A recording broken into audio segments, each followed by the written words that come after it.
Hey friends, it's me, your pal Kelly Zimnikas, and welcome to episode number 27 of It'll Be Fine, the now socially distant baking chat show thing. Basically what it is. But I'm very glad you are here today. And you're here, every episode's always a treat. I love doing each and every one of these. But today is extra special because I have a very dear friend of mine, the multi-talented Sam Agro is with us today. Sam is an artist in every facet you can think of, pen to paper, on stage, in the kitchen. This guy does it all. I am so glad you're going to get to meet him. He is a very cool cat. And we're going to be talking lasagna, talking favorite restaurants in our neighborhoods. It's a good talk, and I'm very glad he is with us today. So enjoy. Make sure you're washing your hands and staying home and doing all those things that cool kids are doing to help your fellow community members. And speaking of community members, for the month of May, we're going to be focusing on two charities. We're obviously doing two episodes each week now. So we've got a lot more love to spread around. And one of the charities that I am very happy to talk about and to highlight is the Johnny Mac Foundation. The Johnny Mac Foundation is based out of the amazing state that is New York, sending all my love down there. And it's named in honor of the late 9/11 first responder, John McNamara.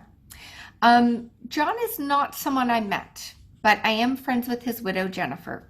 She is amazing, an astounding mom. She is doing such great things and helping the Johnny Mac Foundation to celebrate their community, to support their community, doing whatever it takes to get it done. So in times right now of COVID, of Corona, a lot of spots like Johnny Mac need just as much help as they would on a regular day. So if you can send them some love, spare a dollar or two, they would really appreciate it, as would I. So guys, enjoy this episode, enjoy this chat with Sam, make a coffee and sit back and relax. It'll be fine. It'll be fine. It'll be fine. It'll be fine. I didn't get to come and cook with you in your kitchen. I know this is a very different version of It'll Be Fine. This is episode number 27. So welcome, friends. I'm Kelly, and this is Sam. Sam, hey. How are you doing? First off, how are you doing? We're doing pretty well. Even though I'm without work at the moment, I had a pretty good little nest egg put aside. Yeah. And the good thing about this, isolation is you don't spend money on anything. It is true. Like, I don't know about you, but I go more often than I should to go get a coffee. I'm fully able to make coffee at home. I have great coffee in my house. But because I work from home so much, you want to go out. I like those moments of stretching my legs, seeing the Absolutely. I like, and I spend a little too much money doing that, and I see that in my bank account. So well, you know me, I'm always hanging out in bookstores and comic book stores and going to the movies and eating in restaurants and all that. And since we've been in isolation, I'm not doing any of that stuff. I'm just, buying groceries and cooking at home. And as creative types, we use that for inspiration. It's either like a conversation you'll overhear in the coffee shop or you'll observe something. We take all of that in, and wowzers, I am missing that. Yeah, it's people like us, I think, you and I, at least, I think we're pretty gregarious people. Yeah. We like to be around other people and interact, especially in a creative way.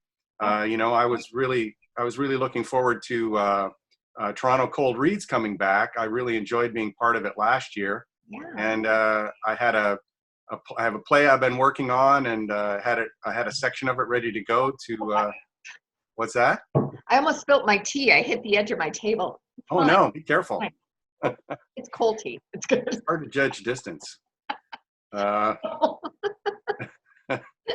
So So I really miss hanging around with people, and that's the kind of the hardest part for me as a kind of an outgoing individual. But Really. And for those watching today, quick bio. What I know what you do, but tell the people oh, what you well, do. mostly these days I'm working in the animation business, doing backgrounds for TV animated series.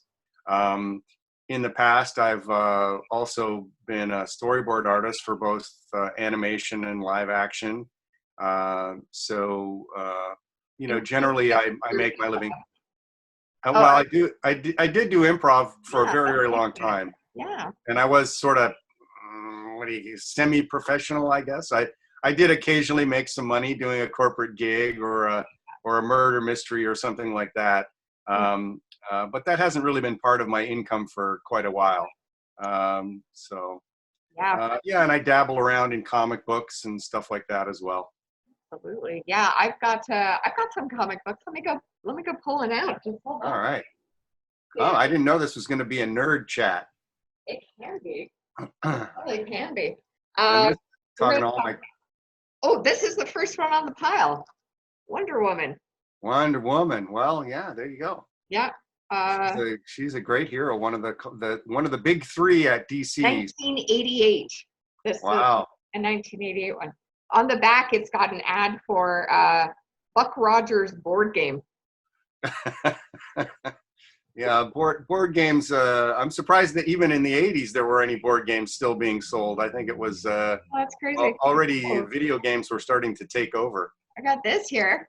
Oh, X Factor. There you go. Yeah. That's a Yeah, good looking issue. Also from the '80s, I think. 86. There you Yeah, go. yeah. I miss fun ads. That's actually not a fun ad on the back of the. That's a drug one. But I miss fun ads like this for the eminence. Apologies at home if that's going to come across backwards. I'm sorry. Yeah. I think it might. Uh, to me, it looked proper, but I don't know. Oh, that's good. Yeah. But yeah, I mean, I've one of the great things about being in isolation is I've been working on a lot of stuff. Ooh, GI Joe, Transformers crossover with GI Joe. That's Yeah. like I double. was a really hip child. This was 1987. I would have been 9. Oh, there you go. There you go. Well, one of the things that I'm working on during this time in isolation is a graphic novel that I've been thinking about for a while. Actually, I have a couple I've been thinking about. This one's called Parliament Vampire, and it's all about the intrigue in the Parliament of Vampires on a distant planet where vampires are the dominant species. So I've been working away on that, and I'm working on a couple of plays and some short stories, and this and that and the other thing. So from a creative standpoint, I have a lot of time on my hands to just do that stuff, and work isn't getting in the way. Absolutely. I've been keeping at it with some online stand-up mics, for myself. Yeah, I I'm want to see on one of another those. one. Yeah, I've got one. I've got some coming up. I've been doing more shows in the States, I'll be honest. So it's kind of fun to travel from my own apartment. Just go to Miami, New York, wherever. Yeah, you can travel from your armchair, right? Exactly. So much that's cheaper. it is cheaper. Yeah, again, see, you're not.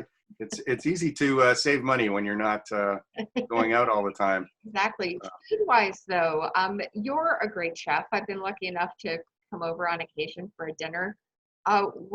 Is there something you're really gravitating towards these days? You find you're making maybe a bit more now that you're.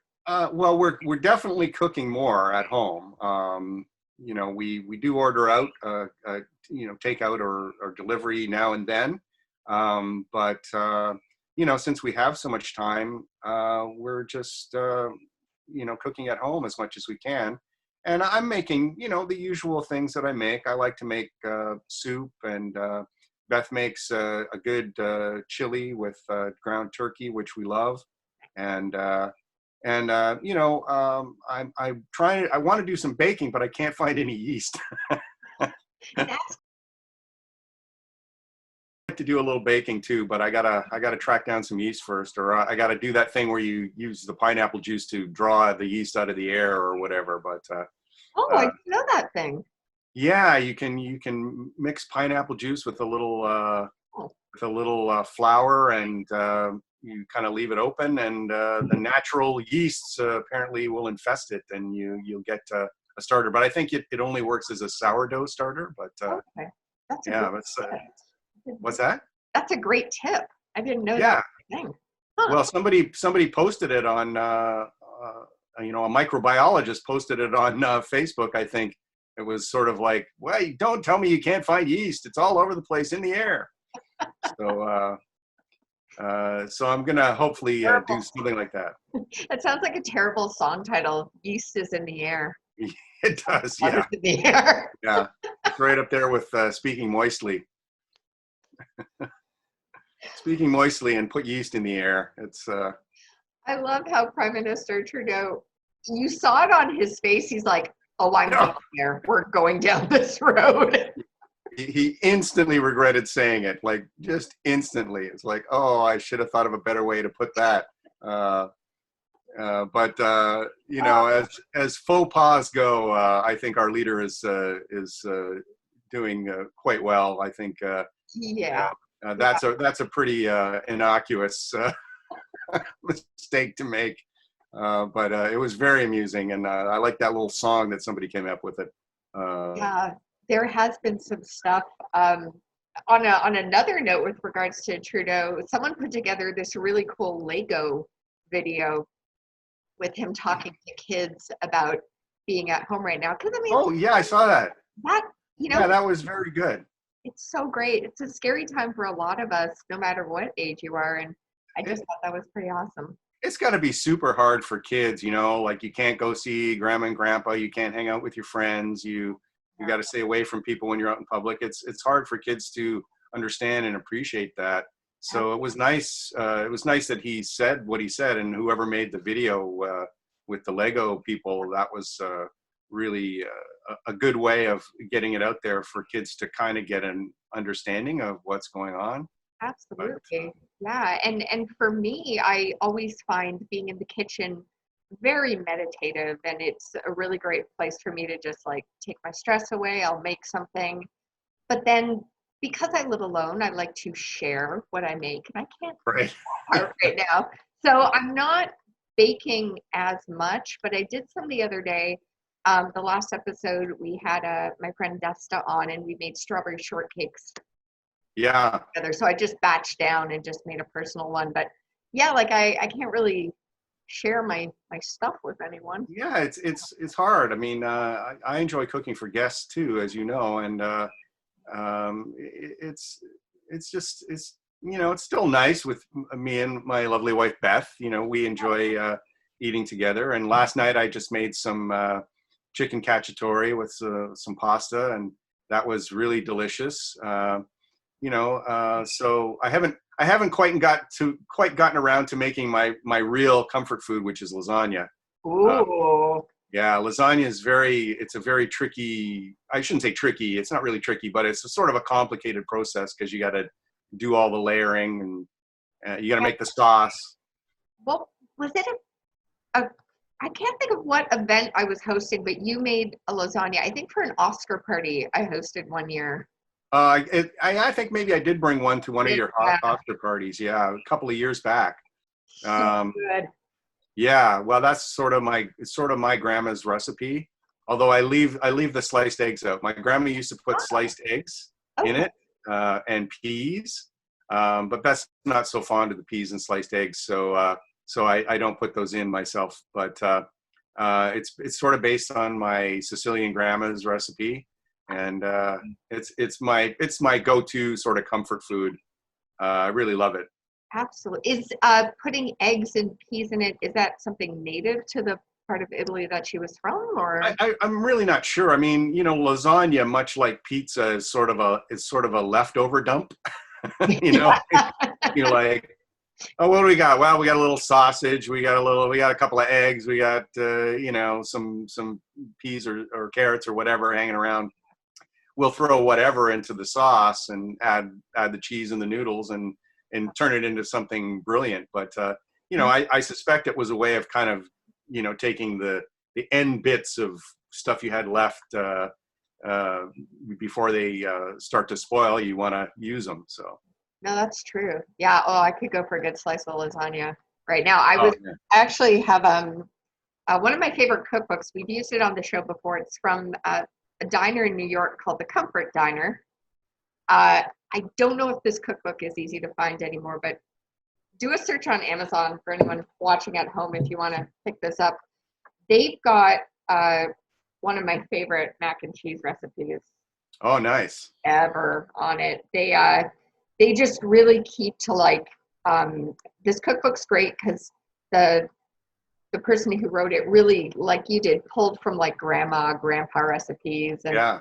and those have, stories behind them and reasons why they did what they did, and there's a lot of soul to the food for There's sure. another good book called The New York Cookbook, which is sort of like that too. It talks about the different waves of immigration that came into New York and the different kinds of food that they brought with them. And then it has a lot of family recipes from people, and also recipes from popular restaurants over the decades in New York. It's another great book, The New York Cookbook. New York Cookbook. I'll have to check that out. That's one That's of quite my a, favorite cities.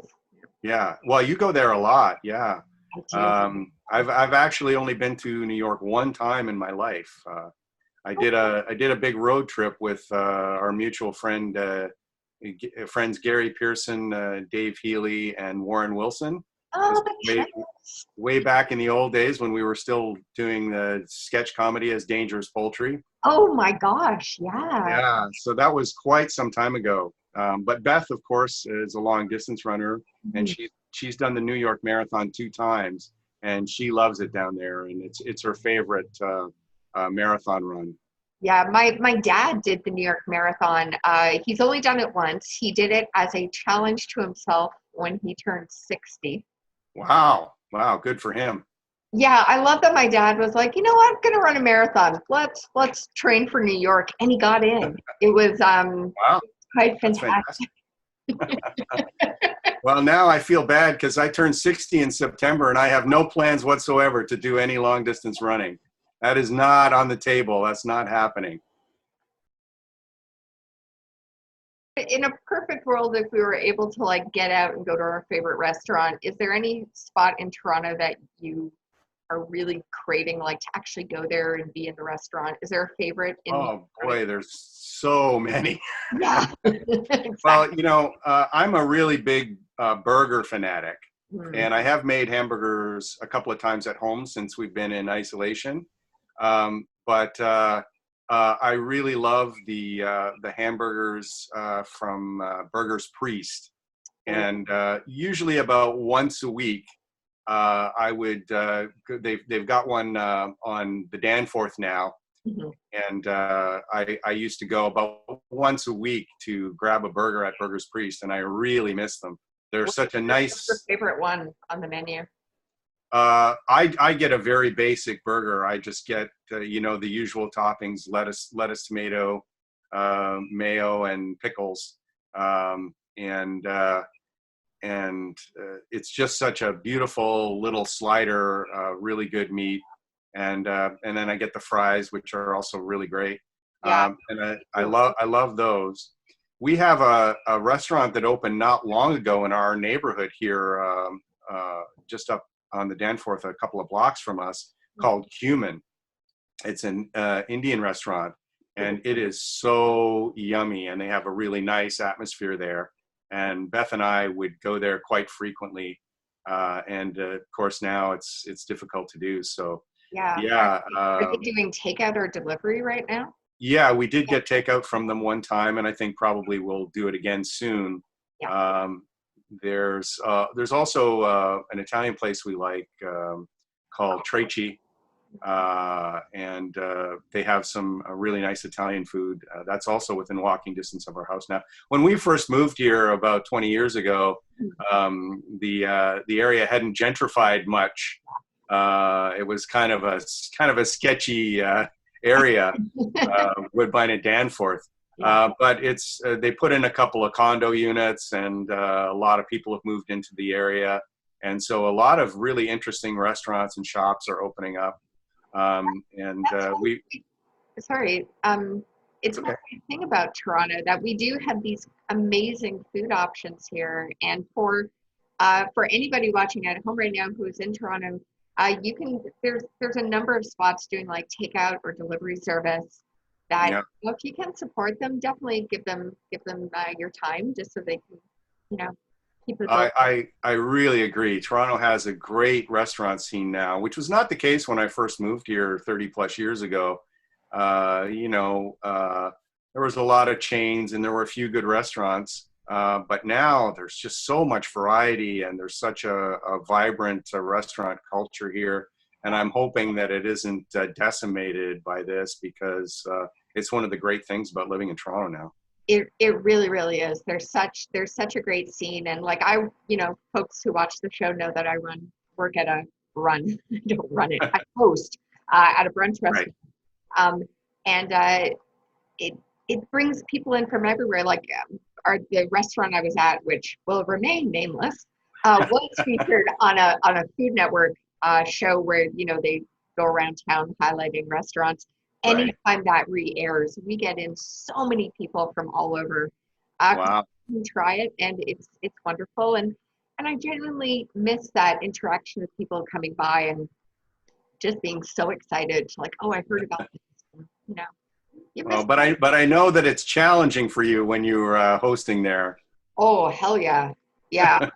If this experience with what we're going through right now does any bit of goodness, I hope that the continued support towards grocery store cashiers, restaurant workers, jobs that you may have thought, is your education that good that you're doing this? Because I've gotten that from some people. I totally have. When you're passionate about providing food to people, you really love what you do. And some people do have to do those jobs to pay themselves through school, and maybe they're not that invested in it. But I think it just goes to show, like, as a community, how much people matter, that you may just kind of like. Well, that's one of the big ironies of what's been going on is that we see that these people that we sort of think of as unskilled labor are actually super super important to keeping everyone alive. And I think it's a shame that they're not paid. People are talking about, oh, $15 an hour. That's crazy. It's like, it should be more than that, I think. And I have thought that for a long time, but it's hard to convince people that that those jobs are really important jobs. I've been saying a lot to people in private chats that I just hope it makes us kinder, this experience. That would be really nice. That would be really nice if people could be a little kinder and a little bit more patient with everyone. Absolutely. I hope so too. But as I said, the human memory seems to be very short.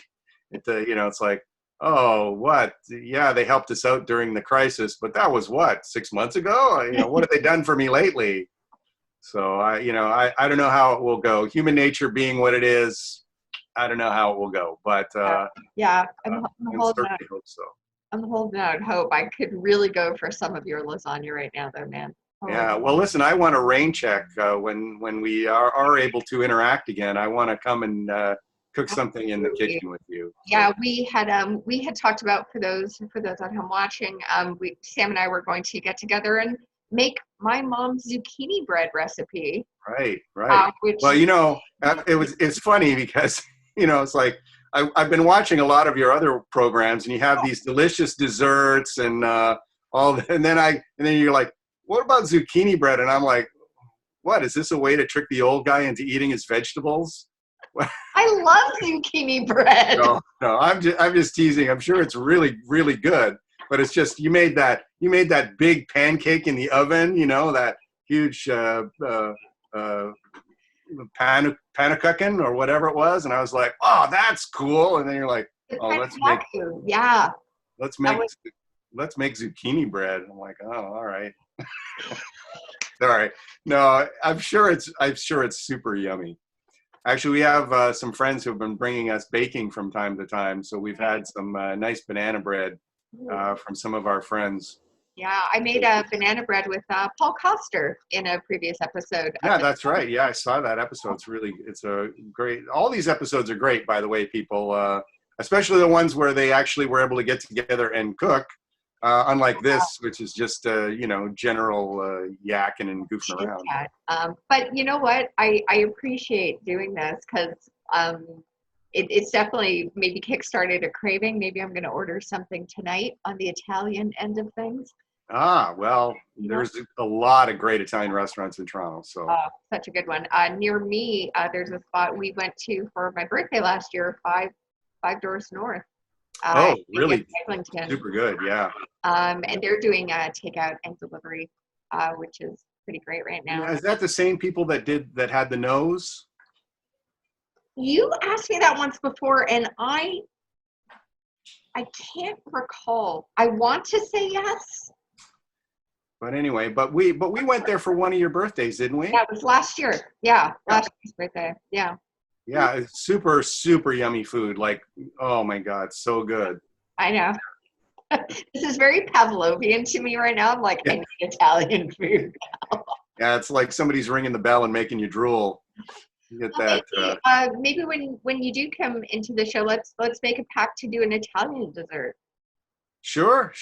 Do that. Yeah, Yeah. Zabulon or something like that. Yeah. Something. Yeah. I Never made one, but I frequently get cannoli and cannelloni confused. cannoli is the sweet one and cannelloni is the savory one. They're a little bit different. Yeah. There's another there's a food and a drink that I mix up too, but cannelloni and cannoli. See, I can't even say them right. Well, they're very similar. It's a very similar word. Well, and they look similar too because they're both kind of a tube, right? They're a little sort of a tube, but one's dessert and one's like a savory entree. You apply the French word to the Italian dish. Entree. Or Entree. Entree. For your entree. It'll be fine. It'll be fine. It'll be fine. It'll be fine. Friends, for the foreseeable future, we're going to be putting out 2 episodes a week of It'll Be Fine. So Tuesday and our regular Thursday, 10 a.m., a new episode will appear here on my YouTube channel. So please like and subscribe and enjoy these chats and these bakes. And, we're going to do the best we can while we have to stay apart. So, yeah, we'll see you twice a week, which is super cool. It's more me. Who doesn't want that? Maybe a couple guys I dated, probably.